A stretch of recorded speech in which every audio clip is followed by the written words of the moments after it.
Shalom Bapak Ibu Saudara yang dikasihi dalam Kristus. Selamat datang di virtual service Gereja Yesus Gembala. Mari kita masuk dalam doa. Terima kasih Tuhan atas berkat-Mu hari ini. Tuhan ampuni setiap kesalahan kami Tuhan. Tuhan juga lancarkan ibadah kami dari awal, pertengahan hingga akhir Tuhan. Terima kasih Tuhan, kami sudah berdoa dan mengucap syukur. Di dalam nama Tuhan Yesus, haleluya, amin.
Kesetiaan-Mu nyata dalam hidupku. Langit bersyukur memuji, hatiku kan bernyanyi. Amanku bersamamu, rasakan indah kekudusan hadirat-Mu,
sembah Dia.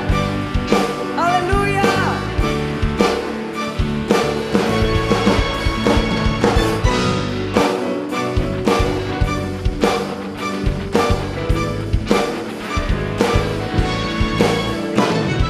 Meski ditabur dalam hina, Engkau mulia.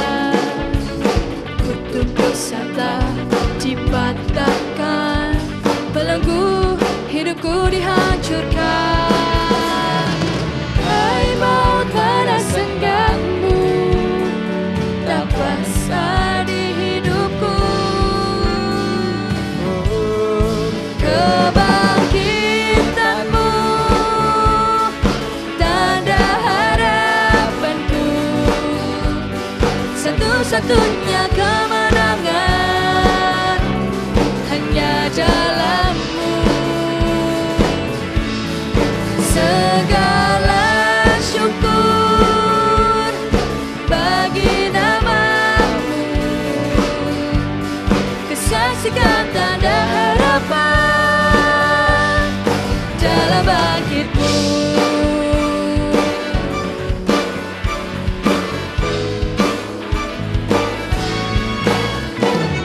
Meski ditabur dalam hina, Engkau bangkit mulia. Kutuk dosa tak dipatahkan, belenggu hidupku dihancurkan. Hai maut, panas enggakmu tak kuasa di hidupku. Kebangkitanmu tanda harapanku, satu-satunya kemenangan hanya dalam-Mu, hanya dalam-Mu. Segala syukur Bagi nama-Mu, kesaksian tanda harapan dalam bangkit-Mu. Haleluya, kita sudah merdeka. Biarlah segala umat yang memuji meninggikan nama-Nya. Mari sama-sama angkat suaramu, mari sama-sama katakan. Kebangkitanmu tanda harapanku, satu-satunya kemenangan hanya dalam-Mu. Segala syukur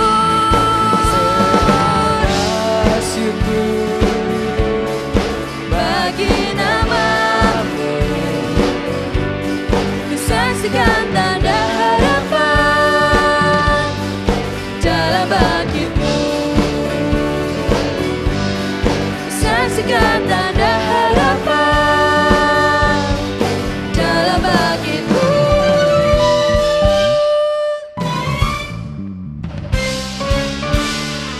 Segala puji hormat syukur bagi Yesus. Amin. Mari kita masuk lebih dalam kehadirat-Nya.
bersamaku, Kaulah pelindungku.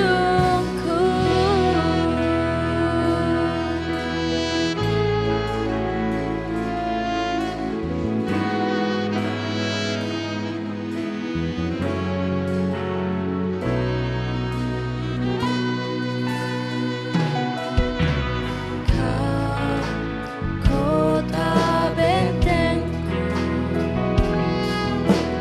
kubu pertahanan.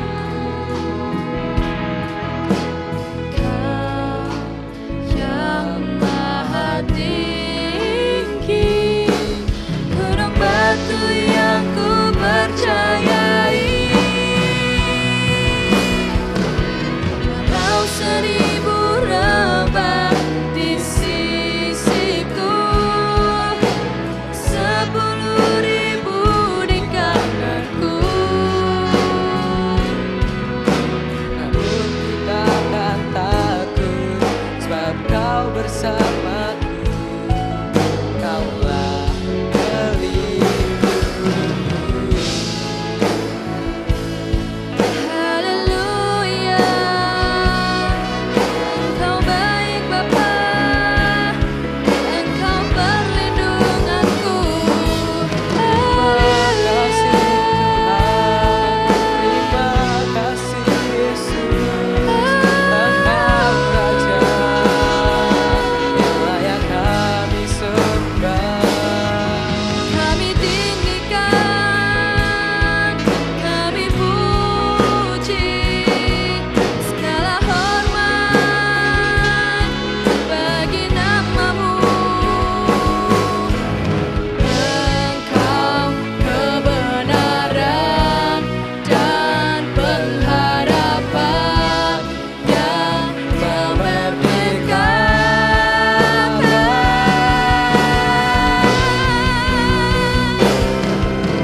Walau 1000 rebah di sisiku, dan 10.000 di kananku, namun ku takkan takut, sebab Kau bersamaku. Kaulah pelindungku, Kaulah pelindungku. Kaulah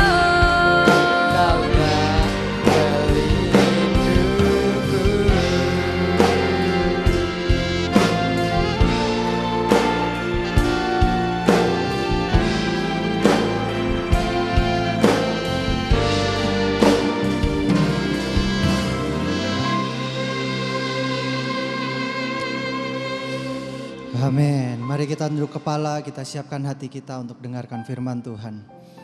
Bapak ucap syukur untuk kesempatan pada kali ini. Kami sudah hadir dalam ibadah virtual ini. Kami merasakan hadirat-Mu dalam setiap kami. Biarlah sebentar hamba-Mu sampaikan firman Tuhan, pakai dalam kelemahan keterbatasannya. Biarlah setiap apa yang hamba-Mu katakan adalah hati-Mu sendiri Tuhan. Berkati juga setiap umat-Mu yang sudah mempersiapkan diri untuk mendengarkan firman Tuhan. Biarlah kuasa Roh Kudus mengurapi kami semua. Kami yang mendengarkan, Tuhan beri hati seperti tanah yang subur. Sehingga saat benih firman-Mu itu jatuh dalam tanah hati kami, akan berbuah berkali-kali lipat dalam kehidupan kami. Terima kasih Tuhan, kami siap sambut firman-Mu. Di dalam nama Tuhan Yesus Kristus, kami sudah berdoa dan mengucap syukur. Haleluya. Amin. Ya, pelayan boleh dipersilahkan untuk kembali duduk. Shalom Bapak Ibu Saudara sekalian, apa kabar? Selamat pagi, selamat siang, selamat sore, selamat malam, bahkan selamat subuh. Bapak Ibu Saudara, kalau kita melihat zaman sekarang yang namanya ibadah virtual itu ada di mana-mana dan tidak terbatas waktu untuk ditonton. Ada juga orang yang menonton karena nggak bisa tidur, kemudian subuh-subuh dia cari untuk pengantar tidurnya, cari firman Tuhan, dan banyak sekali ibadah-ibadah yang bisa memberkati. Pada kesempatan kali ini saya ingin membahas mengenai sukacita di dalam kebebasan. Bapak Ibu Saudara, beberapa waktu lalu kita sudah merayakan kemerdekaan Indonesia yang ke-75 yaitu pada tanggal 17 Agustus yang lalu. Indonesia sudah 75 tahun yang merdeka. Satu kemerdekaan itu pasti ditandai dengan adanya satu sukacita. Bagaimana bangsa kita merayakan kemerdekaan demi kemerdekaan adalah dengan perayaan. Dan di dalam perayaan itu pasti ada yang namanya sukacita. Nah, ini yang terjadi dalam orang Kristen. Harusnya orang Kristen yang dibebaskan, yang dimerdekakan pasti harusnya mengalami sukacita. Namun seringkali dalam kehidupan kita sukacita itu bisa hilang Bapak Ibu Saudara.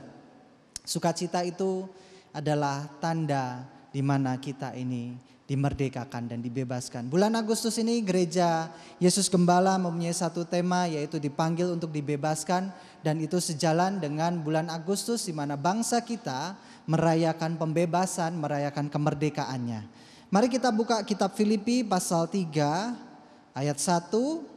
Ayat 13, 14, dan 15, yang terakhir adalah 16. Ayat ini saya ambil bagian pertama, kemudian kita loncat ke bagian terakhir, yaitu di ayat 13, 14, 15, dan 16. Saya bacakan bagi Bapak Ibu Saudara. Tulisan Paulus kepada umat atau murid Tuhan di Filipi berkata demikian. Akhirnya saudara-saudara, bersukacitalah dalam Tuhan. Ayat yang ke-13 dikatakan, saudara-saudara, aku sendiri tidak menganggap bahwa aku telah menangkapnya. Tapi ini yang kulakukan. Aku melupakan apa yang telah di belakangku dan mengarahkan diri kepada apa yang ada di hadapanku. Filipi pasal 3 ayat yang ke-14, dan berlari-lari kepada tujuan untuk memperoleh satu hadiah, yaitu panggilan surgawi dari Allah dalam Kristus Yesus. Ayat yang ke-14, ayat yang ke-15. Karena itu marilah kita yang sempurna berpikir demikian. Dan jikalau lain pikiranmu tentang salah satu hal itu akan dinyatakan juga kepadamu. Tapi baiklah tingkat pengertian yang telah kita capai, kita lanjutkan menurut jalan yang telah kita tempuh. Bapak Ibu Saudara, kalau kita bercerita tentang bagaimana kita ini dibebaskan, itu adalah bercerita mengenai iman orang Kristen. Iman orang Kristen ini begini Bapak Ibu Saudara. Filipi pasal 3 ayat 13 saya ulang, saudara-saudara, aku sendiri menganggap bahwa aku telah menangkapnya. Tapi ini yang kulakukan, aku melupakan apa yang telah di belakangku dan mengarahkan diri kepada apa yang ada di hadapanku. Jadi kehidupan kita sebagai orang yang dibebaskan, itu seolah-olah kita sudah mendapatkannya. Kita kadangkala bisa khawatir, kita bisa kadangkala merasa bahwa benar gak ya aku sudah ditebus sama Tuhan Yesus, benar gak ya aku sudah dijamin dengan darahnya, dengan salibnya. Bapak Ibu Saudara, yakinlah bahwa setiap kita itu sudah mendapatkan kasih anugerah dalam salib Yesus Kristus yang membebaskan, yang melepaskan kita dari setiap dosa yang mengikat kita. Problemnya adalah seringkali kita ini bimbang dalam keselamatan kita. Demikian juga Paulus tidak ingin membanggakan, tidak ingin dia merasa bahwa apa yang dia dapatkan itu dia benar-benar sudah mendapatkannya. Dan dikatakan aku sendiri tidak menganggap bahwa aku telah menangkapnya. Karena itu adalah sesuatu yang diberikan. Dan itu adalah sesuatu anugerah di mana Tuhan itu memberikan kasih anugerahnya kepada kita. Tapi ini Bapak Ibu Saudara, tapi yang kulakukan adalah aku melupakan apa yang telah ada di belakangku dan mengarahkan diriku pada satu tujuan yang ada di depan. Kehidupan kita sama Bapak Ibu Saudara. Sekarang kita menjalani masa ini dengan mungkin Bapak Ibu Saudara mengalami kebimbangan, mengalami pergumulan, mengalami satu hal yang Bapak Ibu Saudara gak tahu entah bagaimana harus menjalaninya. Tapi kita harus yakin bahwa kasih Tuhan itu tidaklah semoga, tetapi kasih Tuhan itu adalah pasti bagi kita. Dan saat kita menjalani kehidupan yang tidak pasti ini, di mana kita menjalani sesuatu, mungkin ada pergumulan, ada goncangan dalam hidup kita yang membuat kita ini seringkali bimbang Bapak Ibu Saudara. Kita tetap harus melangkah. Orang Kristen ini mengerjakan apa yang ada di dalam hidup kita sekarang, berjalan seperti maju ke depan, tetapi yang dia dapat belum tentu ada pada waktu yang dekat. Tetapi satu tujuan yang kita ingin capai adalah tujuan di depan. Tujuan di depan itu ada dua Bapak Ibu Saudara. Yang pertama adalah nasihat Paulus tadi. Akhirnya saudara-saudaraku, bersukacitalah di dalam Tuhan. tujuan kita dibebaskan adalah ada sukacita di dalam hidup kita. Ada rasa bahagia di dalam hidup kita. Yesus gak pernah katakan, Bapak Ibu Saudara carilah senang, tetapi carilah bahagia dan sukacita. Kenapa? Karena senang itu didasarkan pada satu keadaan, tetapi sukacita dan bahagia itu didasarkan pada satu pemikiran yang sudah ditebus, Bapak Ibu Saudara. Dan kemudian tujuan yang kedua adalah tujuan yang mulia, yaitu surga kekal yang Tuhan sudah anugerahkan bagi kita. Lalu kenapa Bapak Ibu Saudara kalau kita melihat banyak sekali orang Kristen yang dalam hidupnya dia tidak mendapati sukacita. Dia kalau hidup kayaknya jalan, dia melakukan ini dan itu, banyak keluhan-keluhan, banyak hal-hal yang dia mungkin dalam hidupnya. Dia merasa, aduh hidupku ini enggak penuh dengan damai sejahtera. Aduh hidupku ini penuh dengan tantangan, aduh hidupku ini penuh dengan kesedihan. Sehingga dia enggak mengalami yang namanya damai sejahtera Allah, yang enggak mengalami yang namanya sukacita dari Tuhan, dan yang enggak mengalami yang namanya bahagia di dalam Kristus. Karena satu kali Kristus mengatakan sabda bahagia, tetapi yang dia katakan adalah keadaan yang tidak akan membuat Bapak Ibu Saudara bahagia. Yesus pernah katakan demikian, berbahagialah orang yang kekurangan. Bagaimana mungkin orang kekurangan bisa bahagia Bapak Ibu Saudara? Tapi itulah yang dimau Kristus. Dalam kekurangan kita justru kasih-Nya itu berlimpah-limpah. Di dalam kelemahan kita justru kekuatan Tuhan itu ada. Di sini Paulus menuliskan dalam Filipi pasal 3 ayat 1 sampai ke 16. Ada beberapa alasan orang Kristen tidak bisa bersukacita. Yang pertama adalah salah waktu. Salah waktu ini adalah alasan hilang sukacita yang pertama. Dikatakan demikian oleh Paulus. Filipi pasal 3 ayat yang 13 bagian kedua. Aku melupakan apa yang telah di belakangku dan mengarahkan diri dengan apa yang ada di hadapanku. Bapak Ibu Saudara, seringkali dalam hidup ini ada yang namanya reuni, ada yang namanya nostalgia. Bahkan Bapak Ibu Saudara beberapa itu seringkali mengalami yang namanya mengingat-ingat kejayaan masa lalu. Saya ada ilustrasi yang menarik Bapak Ibu Saudara. Saya pernah waktu itu lulus SMA. Lulus SMA itu saya dikasih hadiah oleh orang tua saya, yaitu handphone. Sudah, kamu udah lulus SMA, masuk universitas, beli deh handphone. Pada waktu itu saya sedang liburan di Jakarta. Dan pada waktu itu saya ke ITC Roximas. Pada waktu itu tahun 98 itu adalah jaya-jayanya ITC Roximas, di mana penjualan handphone se-Indonesia itu pusatnya di sana. Saya ke sana, saya pilih-pilih handphone. Waktu itu ada merek yang paling bagus saat itu adalah Nokia 8250. Kalau Bapak Ibu Saudara tahu Nokia 8250 berarti Bapak Ibu Saudara itu sudah tua. Gitu aja. Karena handphone itu besarnya kira-kira ya sedompet, warnanya monokrom, layar belakangnya itu biru. Layar handphone pada masa itu kebanyakan hijau Bapak Ibu Saudara. Nokia 8250 itu layarnya biru, dan itu adalah handphone yang paling bagus saat itu. Sebagai orang yang punya handphone baru tentu saja bangga, tentu saja bahagia dan dipergunakan dengan baik. Kayak gini, kalau saya masih bawa Nokia saya yang mungkin sudah ketinggalan zaman, dan saya bangga-banggakan di zaman dimana sekarang handphone itu sudah bisa mengakses internet, bisa berwarna seperti TV, bisa connect dengan berbagai macam aplikasi, sedangkan handphone Nokia itu cuma bisa SMS, warnanya juga cuma biru dan hitam, dan dia nggak bisa akses untuk internet. Kemudian saya bawa sekarang dan saya bilang, ini handphone paling bagus, Ciamik Pol. Saya pasti diketawain oleh Bapak Ibu Saudara semua. Kenapa? Karena yang saya bawa itu adalah teknologi yang sudah ketinggalan zaman. Demikian juga Bapak Ibu Saudara yang Bapak Ibu Saudara membanggakan apa yang Bapak Ibu Saudara capai masa lalu dibandingkan dengan kasih karunia Tuhan. Bapak Ibu Saudara akan malu sekali. Kenapa? Karena kejayaan masa lalu itu bukanlah untuk dibanggakan.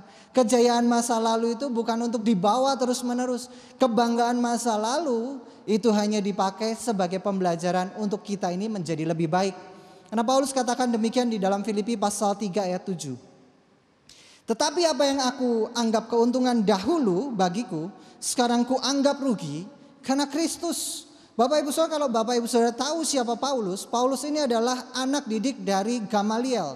Gamaliel ini adalah salah satu orang yang percaya pada hukum Taurat dan dia adalah guru yang besar.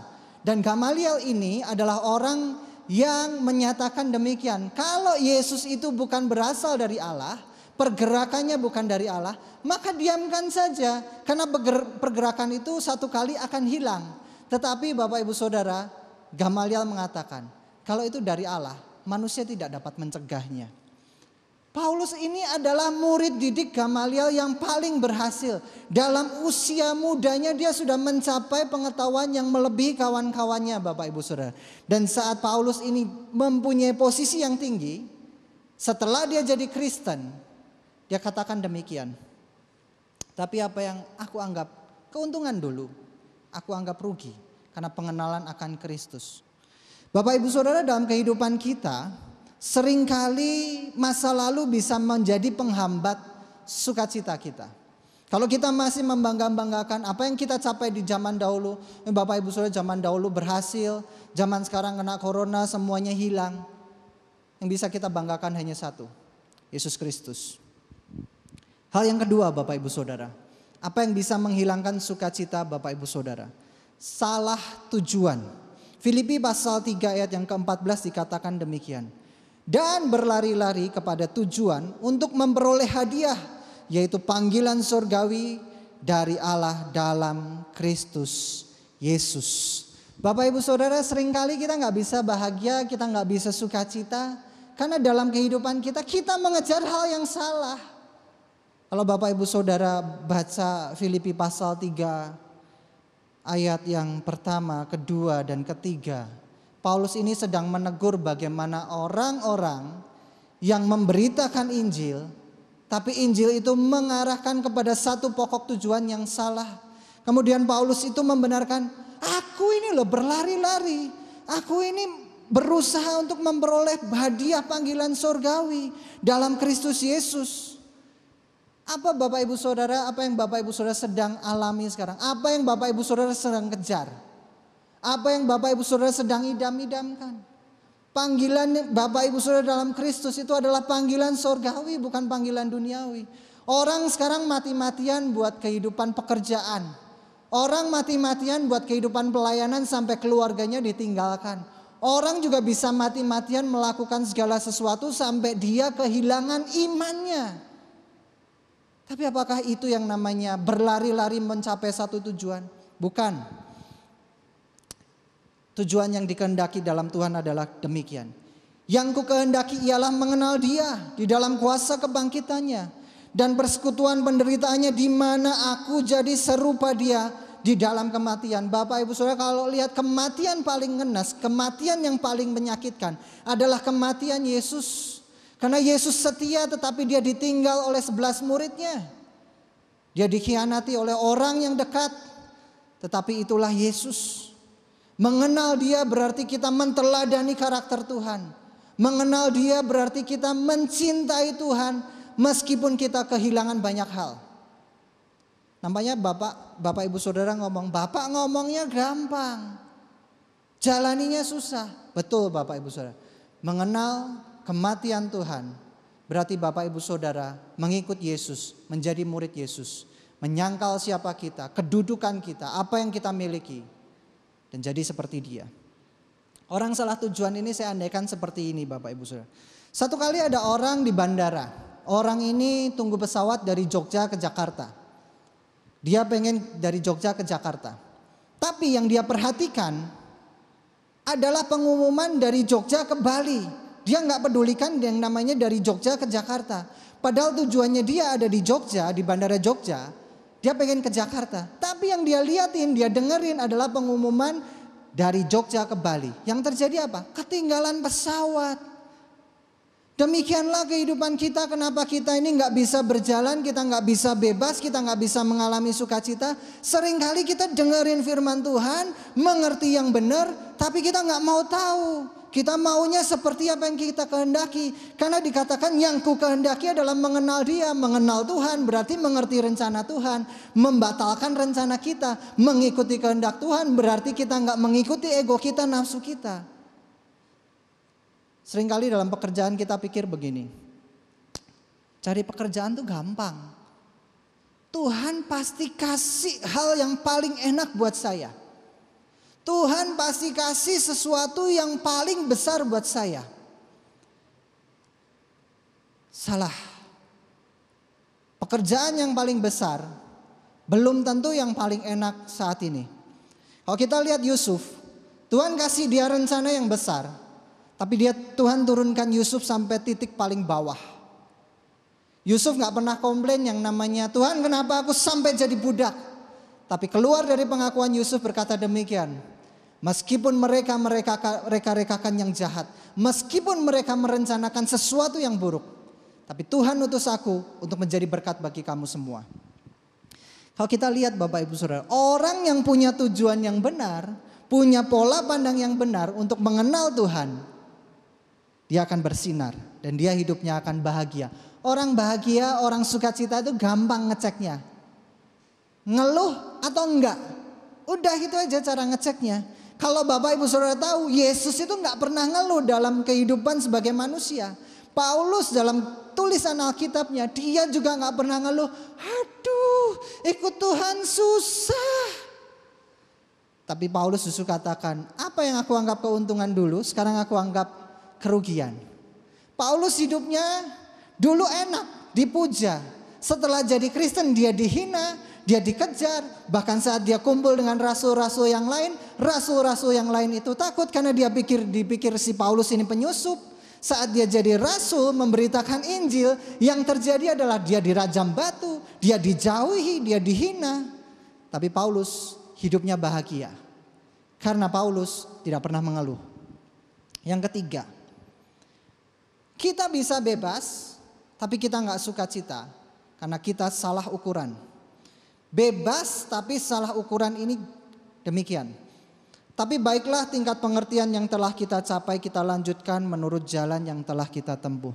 Bapak Ibu Saudara, satu kali Yesus mengatakan demikian, jangan engkau menghakimi karena ukuran penghakiman yang kau pakai akan dipakai untuk mengukur engkau. Artinya begini, Bapak Ibu Saudara, kalau Bapak Ibu Saudara ngomong, ih orang itu jahat banget ya kok bisa begini. Satu kali Bapak Ibu Saudara melakukan kejahatan yang sama, ukuran itu akan dipakaikan kepada Bapak Ibu Saudara. Yesus ngomong gitu supaya kita tidak mengukur kita dengan standar orang lain. Kita punya kaki berapa Bapak Ibu Saudara? Saya punya kaki 2. Kaki saya ukurannya 43-44. Dan satu kali saya di Jogja, waktu itu pengen lari pagi. Yang terjadi adalah karena saya keburu-buru ke Jogja, sepatu lari saya ketinggalan. Saat sepatu lari saya ketinggalan, saya pengen lari, saya bingung cari sepatu. Saat saya bingung cari sepatu, saya pikir ukuran siapakah yang paling mendekatin? Ukuran dari anak saya 2 wanita. Ukuran mereka 38 dan 39. Kecil-kecil, gak muat di saya. Ukuran sepatu yang paling mendekati saya adalah anak saya yang laki-laki. Ukurannya 45. Pada waktu itu saya pengen lari karena saya harus jaga kondisi tubuh saya supaya saya sehat. Ya saya ambil sepatu anak saya buat lari. Tahu nggak apa yang terjadi Bapak Ibu Saudara? Larinya lancar, jatuh enggak, tapi nggak enak. Karena ukurannya salah.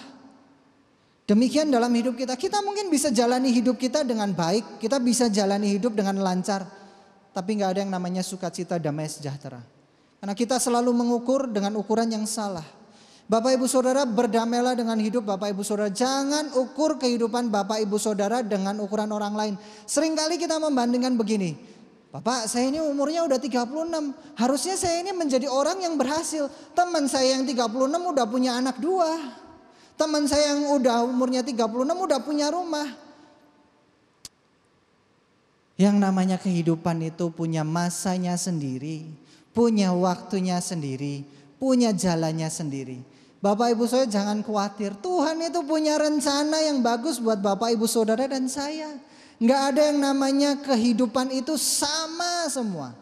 Setiap orang punya keluarga yang berbeda, punya pendidikan yang berbeda, punya kebiasaan yang berbeda, punya sifat yang berbeda, punya keanehan yang berbeda. Tapi kita punya satu hal yang sama, yaitu Tuhan yang luar biasa yang sama. Kalau kita merasa salah ukuran, itu bisa menjadi di mana kita tidak bahagia.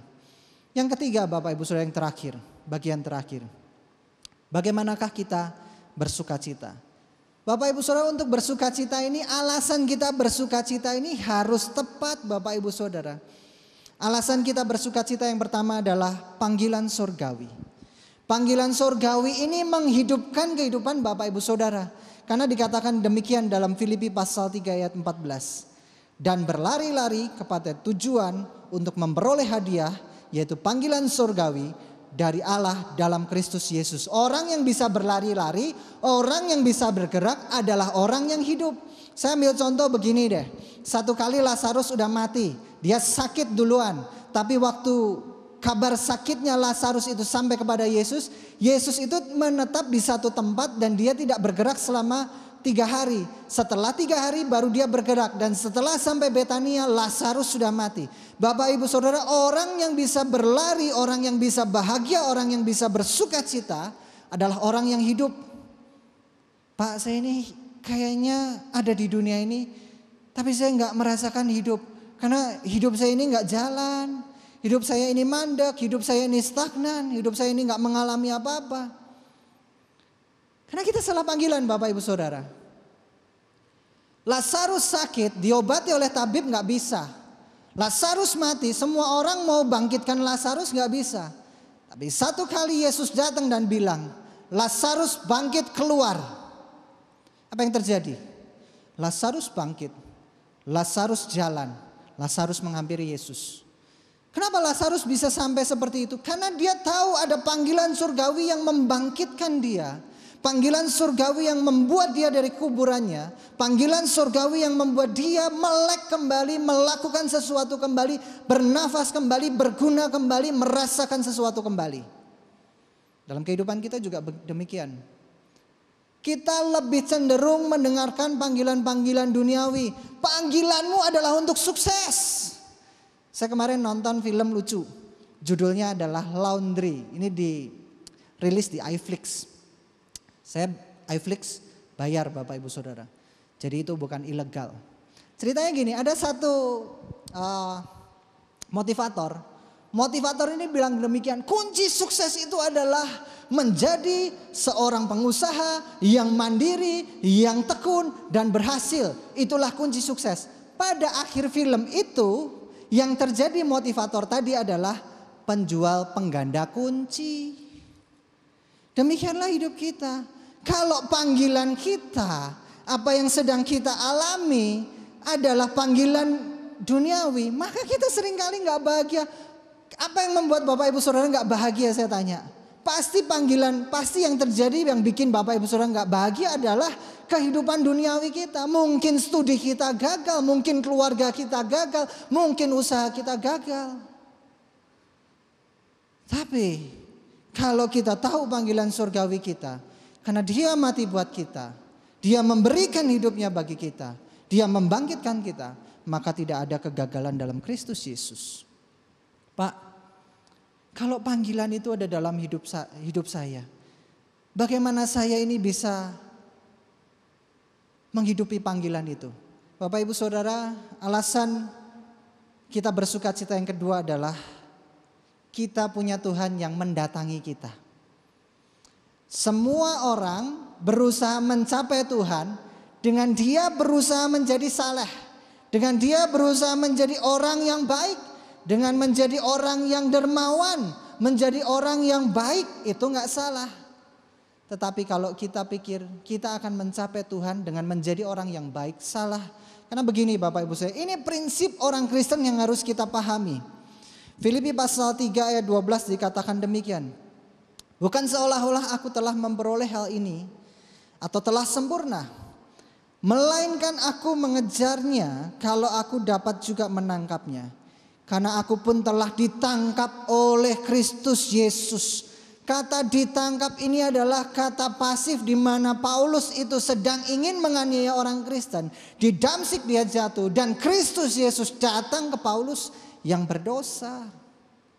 Dan gak itu aja Bapak Ibu Saudara, kalau kita melihat bagaimana Zakheus yang penuh dosa, dia naik ke pohon Saat itu Pak Sakeus melihat Yesus, Yesus lihat Sakeus, dan justru yang menangkap Sakeus, yang menangkap Yesus bukan Sakeus, tapi Yesuslah yang menangkap Sakeus dan berkata, "Sakeus, turun, aku mau ke rumahmu." Saya kasih contoh lagi. Adam dan Hawa adalah makhluk ciptaan Tuhan yang paling sempurna. Bahkan Adam itu dalam kitab Roma dibandingkan dengan Yesus. Tapi Adam dan Hawa jatuh dalam dosa. Saat Adam dan Hawa jatuh dalam dosa, apa yang Adam lakukan? Dia lari dari Tuhan.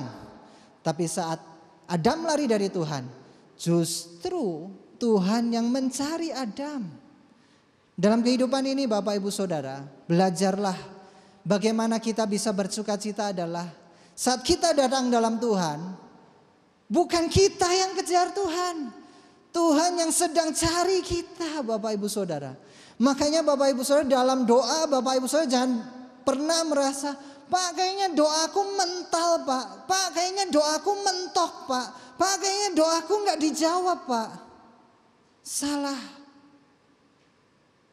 Bapak Ibu Saudara, kalau Bapak Ibu Saudara tahu yang namanya Daud. Daud itu raja yang besar. Daud itu adalah penyembah yang luar biasa.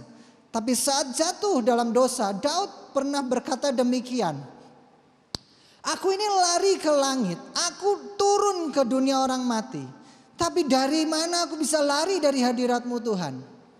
Saat Daud dalam keadaan dosa, dia berdoa, Tuhan hadir. Meskipun Daud pengennya lari dari hadirat Tuhan. Ini adalah cara di mana kita ini saat kita menghadap Tuhan, yang kita minta adalah, "Tuhan, terima aku dalam segala kelemahanku." Gak ada yang namanya manusia itu kuat. Semua manusia itu telah jatuh dalam dosa dan berbuat dosa dan kehilangan kemuliaan Allah. Tetapi Yesus Kristus mati buat kita supaya kita kembali menjadi anak Allah. Yang ketiga Bapak Ibu Saudara, bagaimana caranya kita bahagia? Melangkahlah maju. Karena dikatakan demikian, "Tetapi baiklah tingkat pengertian yang telah kita capai, kita lanjutkan menurut jalan yang telah kita tempuh." Seberapa Bapak Ibu Saudara kenal Tuhan, seberapa Bapak Ibu Saudara sedang baca firman Tuhan, seberapa Bapak Ibu Saudara sedang ditegur sama Tuhan, lakukanlah. Karena seringkali kita mendengar firman Tuhan mengenai ampuni, tapi saat kita mendengar itu kita gak mau ngampuni. Padahal Tuhan sedang mengajarkan satu langkah untuk kita maju. Harusnya saat kita belajar sesuatu, dapat sesuatu yang sedikit, lakukan. Orang itu dalam kehidupannya itu melangkah selangkah demi selangkah demi selangkah. Dalam pekerjaan Bapak Ibu Saudara jangan pengen mengalami, "Pak, saya pengen dari nol langsung menjadi sesuatu yang besar." Kalau kita punya pikiran seperti itu, maka kita sedang menjatuhkan diri kita. Nah, firman Tuhan katakan, siapa yang mengumpulkan dengan sedikit, dia akan menjadi kaya. Artinya apa? Dalam kehidupan pekerjaan kita itu bangunnya pelan-pelan saja. Apa yang kita sedang buru? Saat kita terburu, "Pak, saya selak tua Pak. Saya keburu tua Pak. Saya keburu gak produktif Pak." Tenang. Saat kita diam duduk di hadirat Tuhan, pasti ada jalan. Ilustrasi yang terakhir sebelum saya masuk kepada kesimpulan. Saya satu kali ajarin anak-anak saya renang. Bagaimanakah cara saya ajarin anak saya renang? Saya pegang perut anak-anak saya, mereka masih 3 tahun, 4 tahun saya ajarin mereka renang. Saat mereka belajar renang, awalnya saya cuma suruh mereka itu merentangkan tangan ke depan dan kakinya ke belakang. Kemudian saya tuntun gitu saja. Kemudian saya ajarin mereka, "Ayo kakinya gerak-gerak." Pada waktu kaki mereka gerak-gerak waktu belajar renang, itu mereka belum berjalan, tangan saya yang jalanin mereka. Setelah koordinasi kakinya bagus, kemudian saya bilang, "Ayo tangannya mulai dikayuh." Saat koordinasi tangan dan kaki mereka masih amburadul, saya pimpin mereka untuk koordinasinya makin baik lagi. Dan yang terakhir, saat mereka sudah terkoordinasi dengan baik dan tangan saya ini sudah enggak jalanin mereka, yang saya lakukan adalah saya lepaskan tangan saya dan anak saya bisa berenang. Demikianlah Tuhan kita. Saat kita masih ada di dalam kondisi kita nggak bisa dilepas sama Tuhan, masih dipimpin sama Tuhan, kita masih dijagain sama Tuhan, Tuhan nggak akan lepas kita. Saat kita masih tergantung sama Tuhan, Tuhan pasti jagain kita. Bapak Ibu Saudara, kalau dikatakan Bapa di dunia itu tahu memberikan apa yang anaknya butuhkan, apalagi Bapa di surga. Saya ini Bapa di dalam dunia yang masih penuh kekurangan, tapi Bapa yang kita punya, Bapa di surga, adalah Bapa yang sempurna, yang mengerti apa yang Bapak Ibu Saudara butuhkan. Kalau ada firman katakan demikian, Dia akan mencukupkan kita, Dia akan memberkati kita. Menurut kekayaan dan kemuliaannya, Bapak Ibu Saudara, bayangkan betapa itu menjadi penghiburan bagi kita. Sukacita ini adalah dasar dari apa yang kita harapkan, tujuan kita dibebaskan Bapak Ibu Saudara dalam kehidupan kita. Kalau sukacita nggak menguasai diri kita, maka Bapak Ibu Saudara, dari tadi saya sudah katakan, hal yang menghalangi kita sukacita mungkin salah waktu kita terlalu banyak flashback, kita terlalu banyak membanggakan kehidupan di masa lalu. Mungkin salah tujuan kita adalah kehidupan duniawi yang pengen sukses, pengen kaya, pengen diberkati, pengen jadi orang terkenal. Itu semua gak salah, tapi Tuhan punya rencana yang lebih baik. Mungkin salah ukuran dalam kehidupan kita. Kita mengukur kehidupan kita dengan ukuran orang lain. Dan alasan kita bersukacita adalah kita ada dalam panggilan surgawi. Kita didatangin oleh Tuhan. Dan kita bisa melangkah maju. Sebagai kesimpulan Bapak Ibu Saudara, bangunlah sukacita kita dalam iman yang membebaskan kita. Bangun sukacita kita di dalam iman yang membebaskan kita. Makin Bapak Ibu Saudara mengalami sukacita, makin pembebasan darah Kristus itu ada dalam kehidupan kita. Mari kita tunduk kepala, kita siapkan, kita akan berdoa untuk firman Tuhan. Haleluya Tuhan. Bapa di surga, kami ingin mengalami sukacita dari Tuhan. Kami ingin mengalami damai sejahtera yang dari-Mu. Kami dibebaskan oleh darah yang sama, darah anak domba Allah, darah yang mulia di Golgota. Setiap kami, biarlah kami ini boleh mengalami pembebasan yang sejati. Kami dituntun dalam panggilan surgawi, langkah yang benar, kehidupan yang tepat, sehingga saat kami menjalani kehidupan ini, kami tidak salah langkah. Justru saat kami ada di dalam-Mu, kami makin mengenal Engkau Tuhan, Tuhan yang hidup, Tuhan yang mulia. Terima kasih Tuhan. Nah, sebentar kami akan naikkan sebuah pujian. Biarlah pujian ini boleh menutup ibadah pada kesempatan kali ini. Haleluya.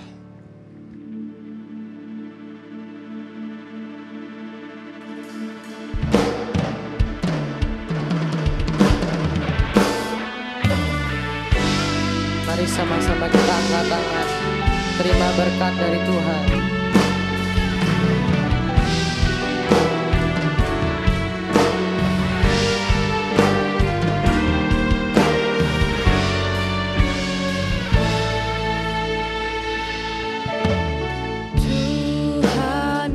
Janji akan memberkati, Dia turunkan hujan pada masa.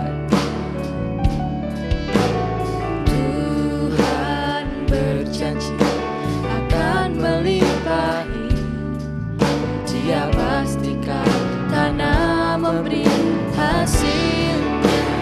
Kita akan kenyang oleh kebaikan Tuhan, diam di negeri aman tentram, dalam perlindungan tangan-Nya. Sebab Tuhan membatangkan buk atasku dan menegakkan langkah hidupku, dalam naungan-Nya damai sejahtera.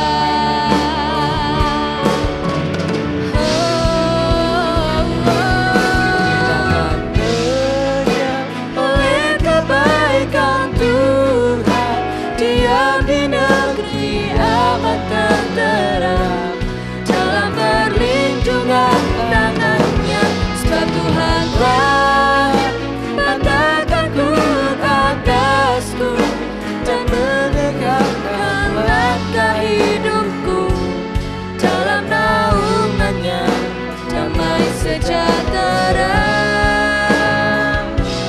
Dalam naungannya segala sukacita. Selama-lamanya Tuhan Yesus berkati.